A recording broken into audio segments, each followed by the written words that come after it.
নমস্কার, আমি সুকুমার বঙ্গ জনতা টিভির পক্ষ থেকে আজ একটা নতুন পর্ব নিয়ে আপনাদের সামনে আমি হাজির হয়েছি। আপনারা জানেন পশ্চিমবঙ্গের রাজনৈতিক পালাবদল ঘটেছে, সরকারের পরিবর্তন হয়েছে।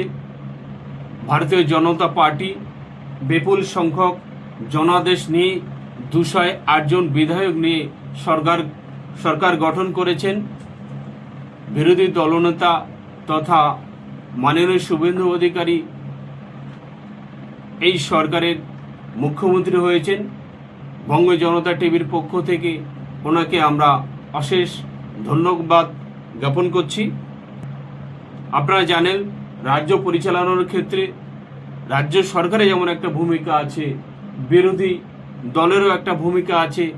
এই বিরোধী দল পরিচালনার ক্ষেত্রে একজন বিরোধী দলনেতার প্রয়োজন হয়। এর আগে বিরোধী দলনেতার ভূমিকা পালন করেছিলেন এই পশ্চিমবঙ্গে সূর্যকান্ত মিশ্র, আব্দুল মান্নান তথা বর্তমান মুখ্যমন্ত্রী শুভেন্দু অধিকারী। পিসি ভাইপোর সাথে মাননীয় শুভেন্দু অধিকারীর বনিবনা না হওয়ার কারণে 2021 সালে নির্বাচনের আগে তৃণমূলের সমস্ত পদ, বিধায়ক পদ ছেড়ে দিয়ে নন্দীগ্রাম থেকে মাননীয় মুখ্যমন্ত্রীর বিরুদ্ধে তিনি প্রার্থী হন এবং নির্বাচিত হন। নন্দীগ্রাম থেকে নির্বাচিত হওয়ার পর ভারতীয় জনতা পার্টি তাকে বিরোধী দলনেতা তৈরি করেন।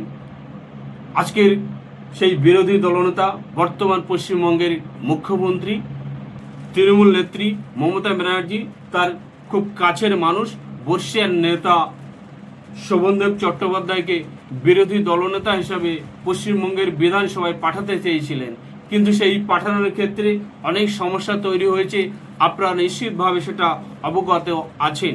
বর্তমান বিরোধী দলনেতা হিসাবে ঋতুব্রত ব্যানার্জি হয়েছেন, কিন্তু এই ঋতুব্রত ব্যানার্জিকে এর রাজনৈতিক ইতিহাস কি সেটা নিশ্চিতভাবে আমাদের জানারও প্রয়োজন আছে।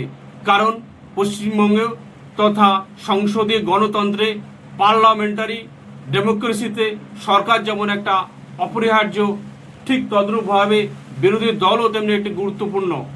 বিরোধী দলনেতার পদটি কেবলমাত্র একটি রাজনৈতিক অলঙ্কার নয়, বরং একটি শক্তিশালী রাজনৈতিক ও আইনি পদক্ষেপ। একজন ক্যাবিনেট মন্ত্রী যতটা সুযোগ সুবিধা পান, একজন বিরোধী দলনেতা ঠিক ততটাই সুযোগ সুবিধা পান।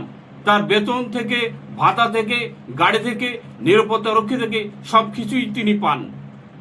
কিন্তু এই ঋতুব্রত ব্যানার্জিকে, ইনি একজন সিপিএমের ছাত্র নেতা ছিলেন। 2008 সালে এসএফআই তথা ভারতীয় ছাত্র ফেডারেশনের সর্বভারতীয় সম্পাদক ছিলেন। 2017 সালে 13 সেপ্টেম্বর সিপিএম এই ঋতুব্রতকে শৃঙ্খলা ভঙ্গ, তথ্য ফাঁস ও বিলাসবহুল জীবনযাপনের জন্য তাকে দল থেকে বহিষ্কার করেন। 2017 সালে 11 অক্টোবর তার খুব কাছের বান্ধবী, এই ঋতুব্রতের খুব কাছের বান্ধবী নম্রতা দত্ত তার নামে তিনখানা কেস ফাইল করেন। 376 নম্বর ধারা, 354 নম্বর, 506 নম্বর ধারায় তার নামে দক্ষিণ দিনাজপুর বালুরঘাট থানায় অভিযোগ দায়ের করেন।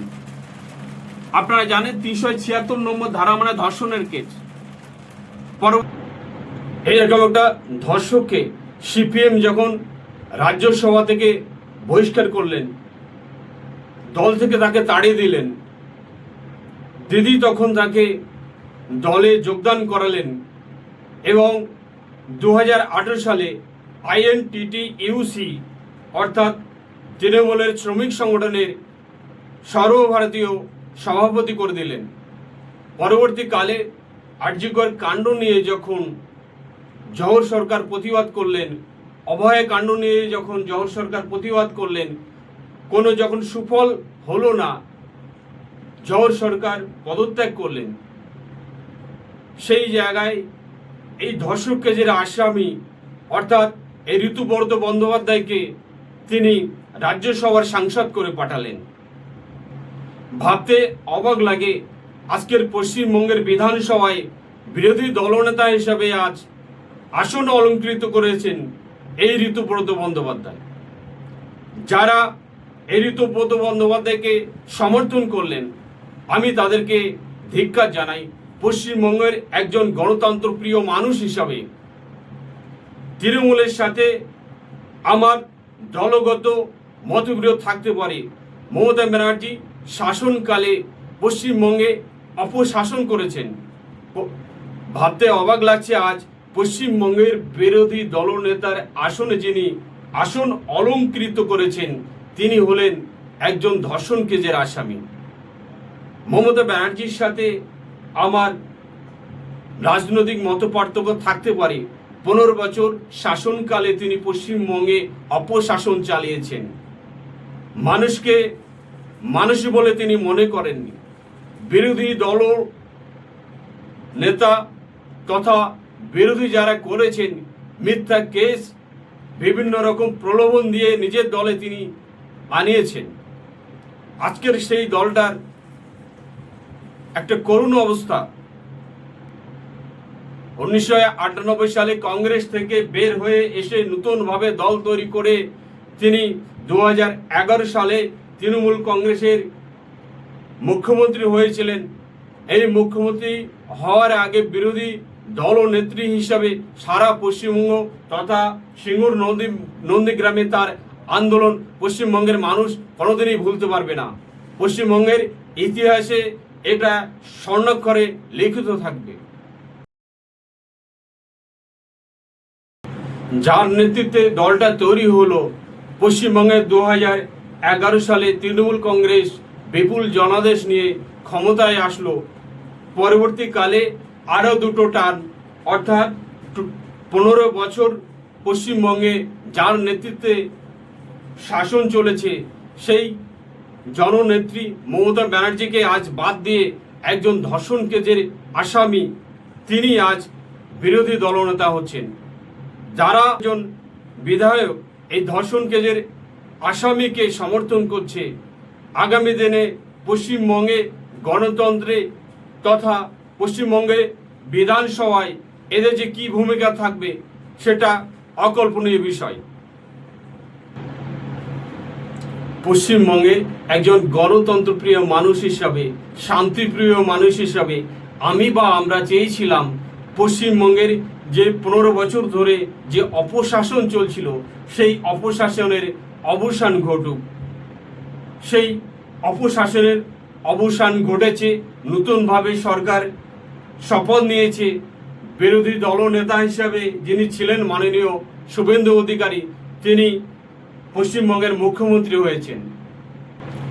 আমরা পশ্চিমবঙ্গের মানুষ মমতা ব্যানার্জিকে বিরোধী দলনেত্রী হিসাবে দেখতে চাই, কিন্তু শাসক হিসাবে আমরা দেখতে চাই না। কারণ তিনি যে 15 বছর ধরে আমাদের পশ্চিমবঙ্গের মানুষের উপরে যে অত্যাচার হানিয়েছিলেন, সেই অত্যাচারের কথা পশ্চিমবঙ্গের মানুষ জীবনেও ভুলতে পারবে না। আমরা পশ্চিমবঙ্গের মানুষ বিরোধী দলনেত্রী হিসাবে মমতা ব্যানার্জিকে দেখতে চাই, কিন্তু পশ্চিমবঙ্গে বিধানসভার তাকে বিরোধী দলনেত্রী হিসাবে আমরা আর দেখতে পাবো না। এটাই আমাদের কাছে আজ দুর্ভাগ্যের বিষয়। কারণ ভবানীপুরের মানুষ তাকে টাটা বাই বাই করে দিয়েছেন, তাকে হারিয়ে দিয়েছেন।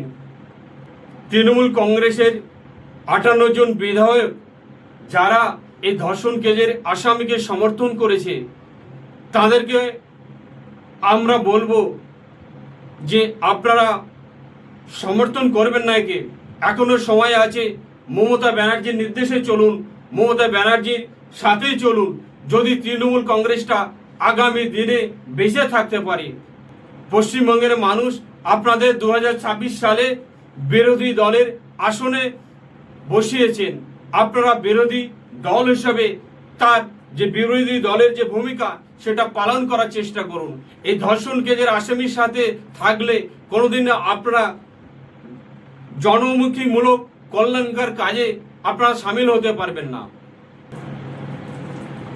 বলো হরি হরি বল, তৃণমূলকে খাটে তোল। আমরা বলছি না, পশ্চিমবঙ্গের তৃণমূলের নেতা নেত্রীরাই বলছে তৃণমূলকে খাটে তুলতে বলছে। তৃণমূল আজ পশ্চিমবঙ্গ থেকে খানখান হয়ে গেছে। পশ্চিমবঙ্গের শাসক দল হোক আর বিরোধী দল হোক, জনকল্যাণমূলক কাজ, পশ্চিমবঙ্গের মানুষের ভালোর জন্য যে কাজ করবে আমরা সবাই সমর্থন করব। কিন্তু জনবিরোধী নীতির বিরুদ্ধে আমরা সবাই আন্দোলন করব, তার প্রতিবাদ করব। বঙ্গ জনতা টিভির পক্ষ থেকে আমরা তার আওয়াজ তুলব। আজকের মতো তাহলে আজ আসি বন্ধু, আগামী দিনে আর একটা নতুন পর্ব নিয়ে আপনাদের সামনে আমি সুকুমার আপনাদের সামনেই হাজির হব। ধন্যবাদ।